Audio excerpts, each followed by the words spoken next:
Good evening and welcome to Illinois Law. This is a program sponsored by the Illinois State Bar Association.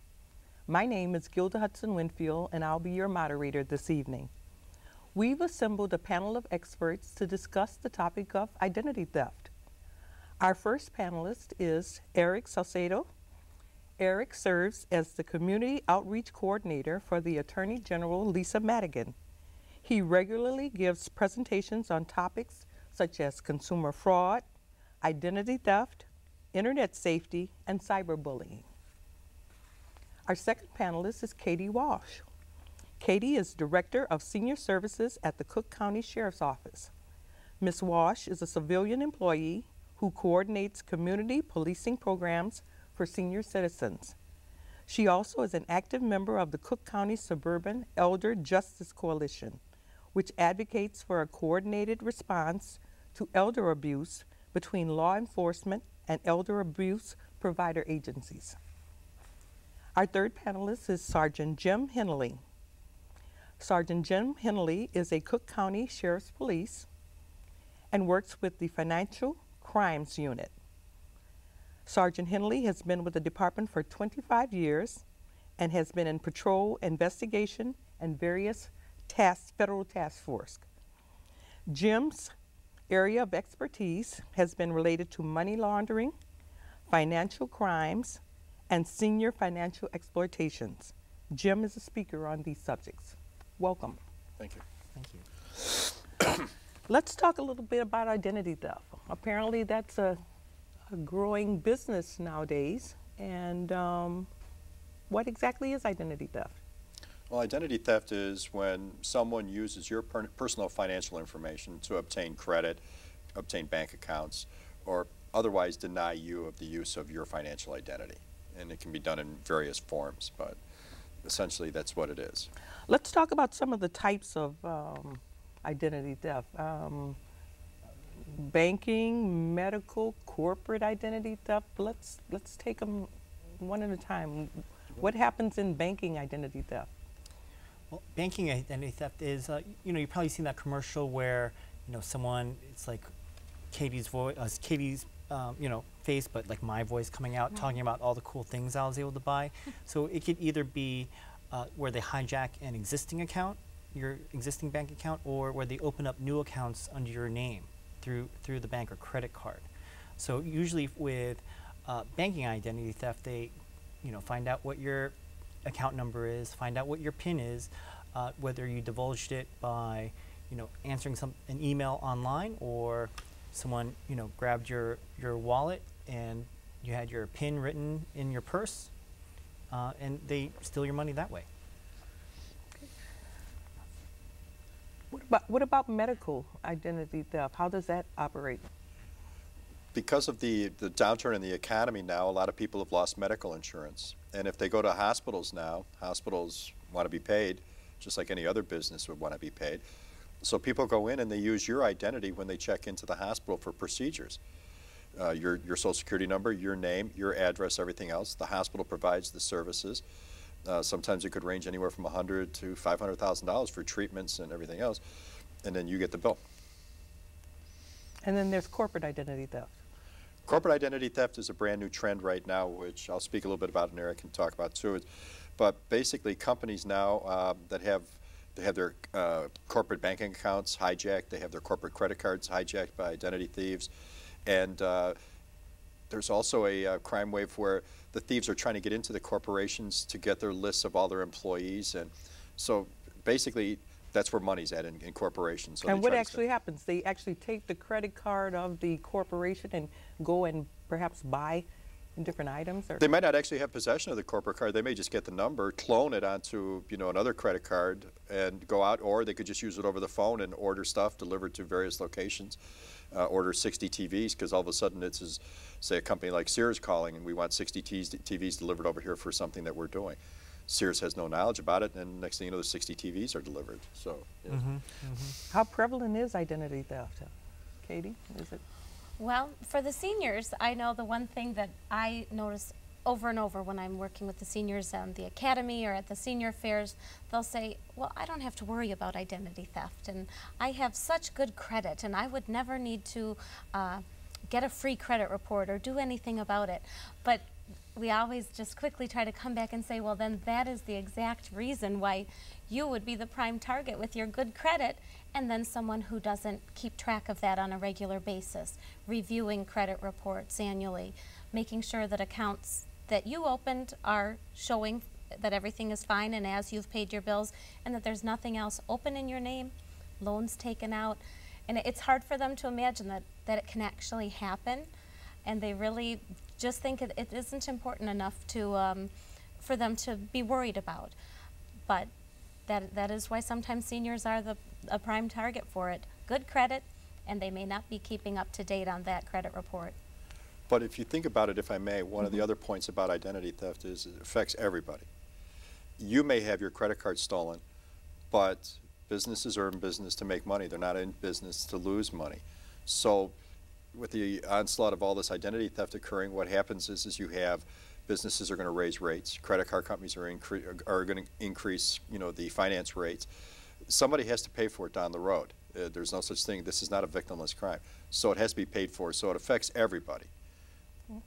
Now, you often hear of companies asking for your Social Security card. Do identity theft thieves need your Social Security card to be effective?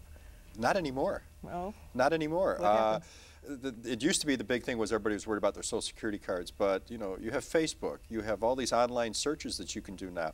You can even pay $49.99 to companies to run other people, and it's perfectly legitimate. But I don't have to have your Social Security number anymore to really get identity. And there's something called insiders in corporations and in doctors' offices and in businesses that will take all of our personal information that we've provided legitimately to our doctors or to apply for jobs or whatever it may be, to receive benefits at work, and someone inside is then selling it out there so that people can establish these identities, and people just would have no idea because it's happening behind closed doors, not because the purse was stolen, not because someone saw that you had put in your credit card and a PIN number that they were able to keep track of. It's something that completely happening from an insider. But that's not to say, though, you should wave it around willy-nilly, Right. like this is my social. It's still a very sensitive piece of information, like any type of personal information that you don't want to divulge easily. Mm-hmm. So, and a lot of times the seniors will say that they're really worried about their Medicare card because that Social Security number does remain on anyone's Medicare card. So we try to reassure them, as Jim had said, it's not always such a bad thing that you have to have that in your wallet. The Social Security number is no longer the only thing that will make you a potential victim. But we've had some seniors make copies of their Medicare card and keep the original at home and mark out the copy with that number and keep it in their purse. And if they need services, if they're going to the doctor in an emergency, they have someone in place that can provide that number. Makes them feel a little better to know that they are not carrying that Social Security number with them. and oftentimes now people will ask for the last 4 digits of your Social Security card. Does that give you protection, or? Well, one of the first things I would say is why are they asking for it? And, do not become bullied into because they asked for it, I have to give it. Why do you need my Social Security number? It's the analogy, you're going in to get a hot dog. They ask for your Social Security number. No. And what will happen if I don't provide that number? And sometimes it's nothing. You can still follow through with your purchase. You can do whatever it is that you set out to do. They'll just ask this. They'll ask for phone numbers, Social Security numbers, birthday. They'll just rattle off a series of questions. Sometimes the worker doesn't even know why they're asking. mm-hmm. But and what steps are they going to take to protect that Social Security number? Are they just going to keep it on a piece of paper that's on the counter that anyone can see and grab, or are they going to lock it away in a safe place? And just so you know, to add on to what Eric said, there are federal laws now that cover the storage of your information. Businesses are required to follow federal laws on how your information is stored. They just can't let it laying out on a table. There are liabilities for this now. So some of the ways that people can protect themselves is to We tell seniors to get a shredder, number one. That's Yes. always a good place to start, is all that mail that comes into all of our homes, anyone's home. But I know especially with some seniors, the homes that we've been in, the dining room table, just the stacks of mail, and they're not sure what they should keep, what they should throw away, and maybe they do have a family member or caregiver that helps them sort through it, but the mail that comes into all of our homes now, the paper, is just unbelievable. Yeah. But to get rid of that, anything with Yes. names and addresses, the credit card offers, all of that cannot just end up in a dumpster. There's something called a dumpster diver that'll take that right out and steal your identity. Yeah, that's why we tell them not just get a shredder, a cross-cut shredder. Cuts it twice versus just a single-cut Yeah. shredder. I mean, They'll put together the puzzle. Yes. There's also credit card theft. What happens there? I mean, what's the... Oh, if we had one case that we investigated where they obtained the people's identities, and what they did is they actually went online, ran the people's credit histories, found out that they had certain credit cards, and then added themselves as secondary card holders. So you basically, the other person didn't know. They were added on, and once you get that person become a secondary card holder, if that person had $10,000 worth of credit on their card, you get $10,000 worth of credit on the card. Well, let's hold that thought. We're going to take a break, and we'll be right back to discuss more about identity theft. Thank you.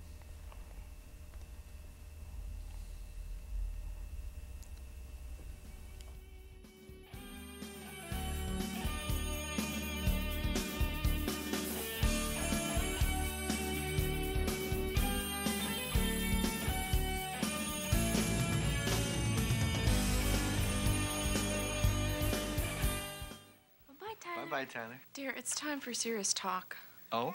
about my daycare. When I started out, it was just to help the neighbors. But lately, it's getting to be a real handful. I need some help. What can I do? I need advice on more space, a loan, What about incorporating? and insurance. Wait, I know who we can call. Times like this require sound advice. Your lawyer can help. A message from the Illinois State Bar Association. It's your fault! Never! Mister! Over and over, Come on! It's our problem! Leave me alone! Shut up! Out! time and again, No!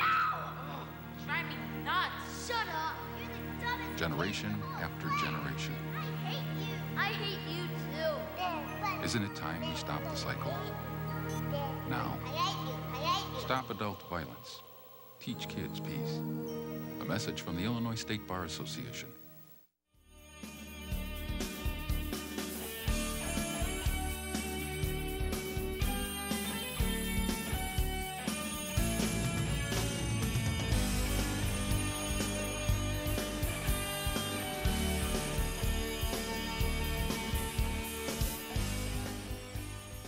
Good evening, and welcome back to Illinois Law. We've got a panel that we've been discussing the issue of identity theft. We've talked about the types of identity theft, the banking, the medical, and the corporate identity theft, and some of the scams that have just been prevalent in our society where people actually steal someone's identity. Let's talk a little bit about prevention. How can one prevent identity theft?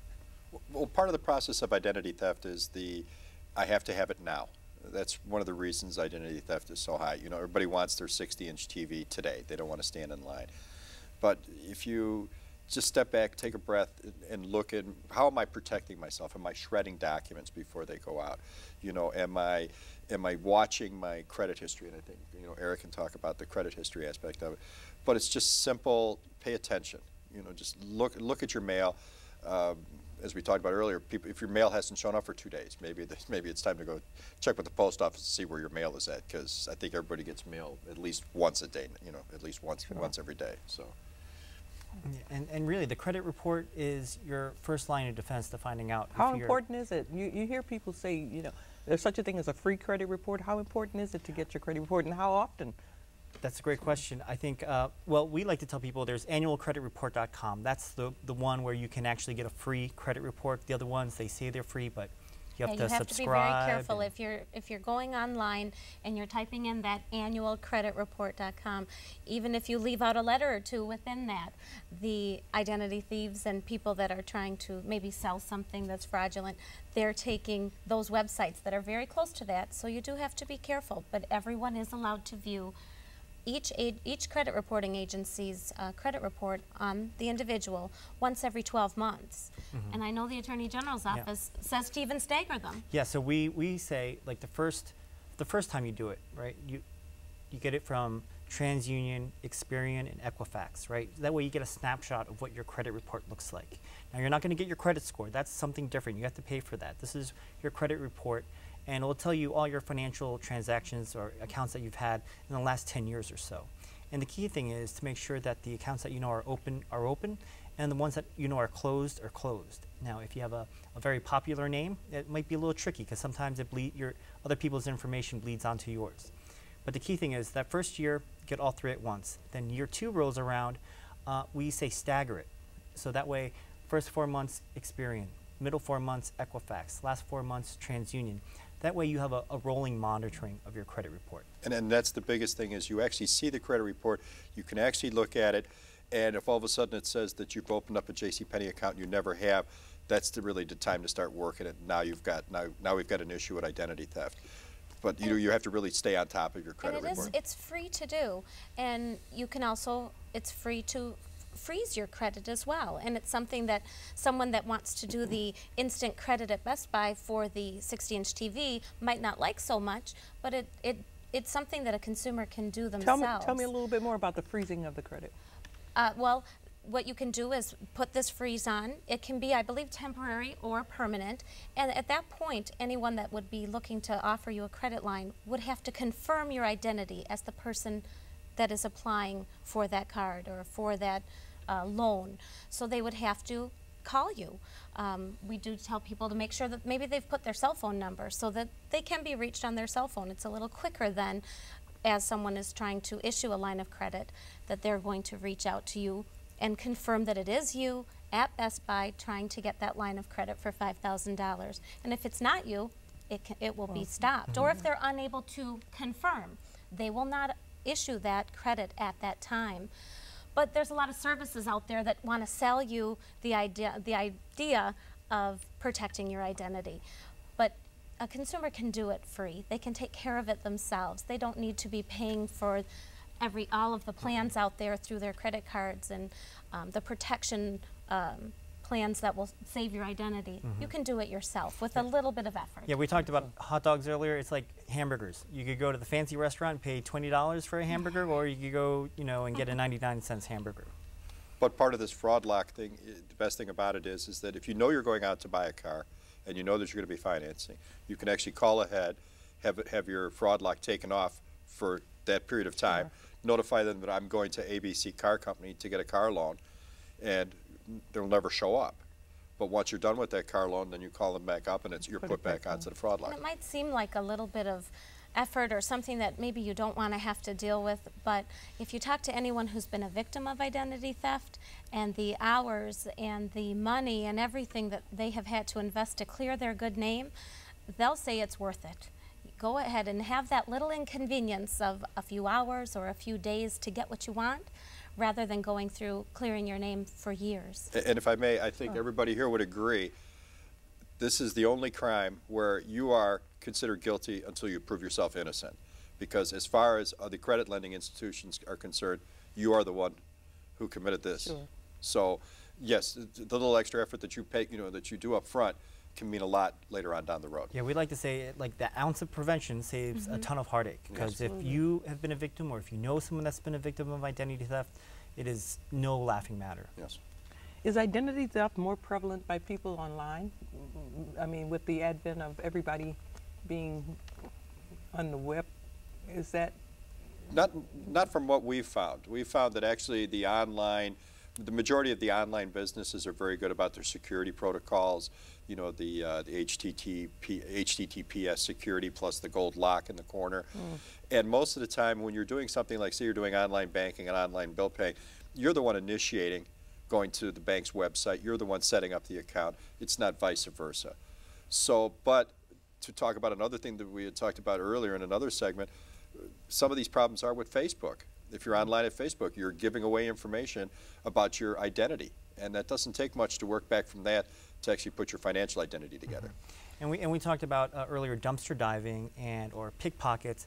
I think the internet has made it easier for identity thieves to reach us through phishing emails, phishing scams. That's phishing with a PH, not with an F. Where Talk a little bit about phishing. I've seen the word. What does it mean? That's where, like, say I'm an identity thief. I send, you know, a list of 100 emails that I've generated through a program saying that, you know, Chase Bank, due to the storms this past weekend, our computer systems crashed. We need you to verify your account and password information. Click on this link. It'll take you to a website that looks exactly like that, the Chase Bank website, and you proceed to enter in your account and password. Now, will all those 100 people have a Chase account? No, but maybe 20 of them will, and 10 of them will actually give the information out. So, you know, we like to tell people that no financial institution will ever call, knock on your door, send you an email or a letter asking for you to verify your account and password information. That's an automatic red flag. Or to take Eric's one more step further is they'll send you a phishing email. You look at it and you think it's Citibank, you think it's Chase, and they told you that your account has been violated, and it possibly could be turned off unless you verify the information. So again, we're back to that fear angle. Oh wait, I'm going to have my money tied up. I'm not going to be able to do things. So yes, now you click on it and you go to it. And you provide information, and that's how they yes. are able to get your information. So if you just do it on a grander scale, it's easier to get like thousands of people information versus like pickpocketing 1,000 people or a shotgun approach. Yeah, going shotgun through their approach. mail or garbage. And I've heard a lot about spoofing. What's spoofing? Spoofing is it's a program that you can buy online. It's simply hooking my cell phone into my laptop, using this program, and then your caller ID shows up as the White House, or it shows up as Discover Card, or it shows up as Chase Bank. I call you and say, hi, I'm Jim from Chase Bank, and we've noticed some inaccurate activity on your account, and it's possibly an account takeover, and we need to verify who you are. We need to verify your credit card number. We need to verify your CVC code, which is the credit verification code on the back of your credit card. We need all this information, or we have to shut down your account. And you're going to let your guard down Yes. because you've seen on your caller ID, it is indeed Chase. Sure, and you're feeling vulnerable. Yes. And you provide the information, and boom. And boom, now they really have now your account has really been violated. So.